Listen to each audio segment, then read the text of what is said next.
hapon po sa ating lahat. Ayan, nandito pa ako ngayon sa aking mga alaga.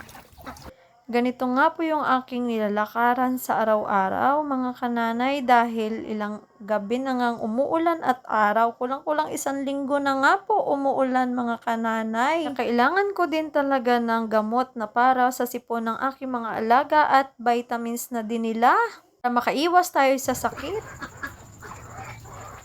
Ayan, meron tayong naglilimlim na manok na Rhode Island. Para sa inyo pong lahat, ayan, ang akin pong mga alagang manok ay nangingitlog pa din kahit na umuulan. At dahil nga doon ay may bumili din ng ating mga itlog. So ito na, hawak ko na nga yung pera. O kahit dito po tayo sa bahay ay kumikita tayo, at hindi lang yon, tayo po ay nakakapag-alaga din ng ating anak.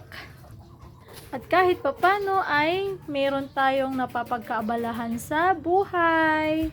Salamat po sa lahat ng mga sumusuporta sa akin, sa panonood ng aking mga video at share sa bumili ng itlog. Ayan ang kabayaran ng aking mga itlog. So ayan, may 300 pesos po tayo ngayong araw.